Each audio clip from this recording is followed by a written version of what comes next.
Salut, c'est Mathieu, bienvenue dans cette nouvelle vidéo sur Carpodrome FR, vidéo 169.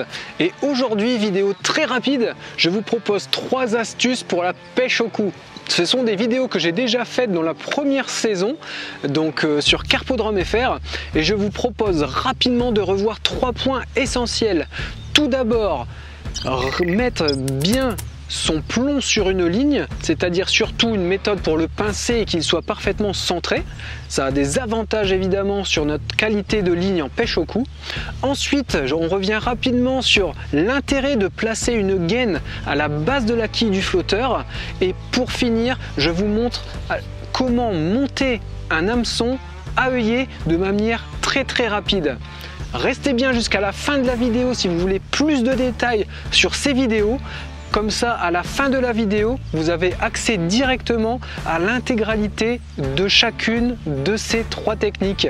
Je vous dis à ce week-end pour les futures vidéos sur Carpodrome FR. Vidéo comment, vidéo pêche comme d'habitude tous les week-ends. Faites de vos rêves votre vie. Bonne vidéo! Le plomb n'était pas bien ouvert. Celui-là est bien ouvert, c'est parfait. Donc il est dans l'axe du nylon. Pincez sur votre doigt. Au début, c'est pas évident, mais après, vous aurez pris le coup. Ensuite, vous utilisez votre pince classique pour le pincer. Et là, on commence l'astuce. Vous le posez sur une planche de bois. C'est pour ça que vous avez besoin d'une planche de bois, par exemple comme celle-ci. Si vous n'en avez pas, demandez une petite planche avec une chute chez un menuisier, chez n'importe qui.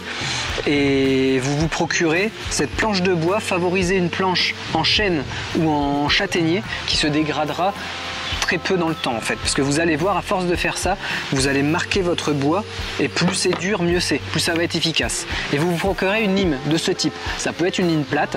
Moi j'aime bien et puis j'ai pris le coup avec des limes triangulaires que vous trouvez dans n'importe quel magasin de bricolage. Vous en avez peut-être chez vous dans votre atelier. Et vous allez tenir votre fil à droite et à gauche. Donc comme ça, je vous montre le principe. Et vous allez passer légèrement dans l'axe en appuyant tout doucement sur votre plomb. Avantage de cette technique, le plomb va être parfaitement centré et en plus ça va le permettre qu'il soit coulissé facilement. Deuxième avantage, on a pincé peu notre nylon et ça c'est vraiment important pour éviter également les points faibles. Allez, on passe à la pratique. Vous voyez, tout simplement, j'ai appuyé au centre et ça permet de faire coulisser notre plomb parfaitement sans avoir abîmé le nylon.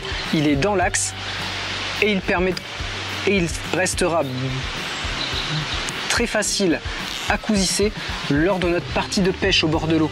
Ça reste très intéressant de pouvoir, dans l'action de pêche, tester des hauteurs de plomb. Donc généralement on va avoir des plombs juste au-dessus du bas de ligne, puis des plombs à 30 ou à 50 au-dessus, selon là où vous pêchez et puis votre stratégie de pêche et les poissons souhaités. Mais c'est super important de pouvoir avoir une technique pour bien faire coulisser ces plombs. Et c'est pour ça que je voulais vous partager ça dans cette vidéo.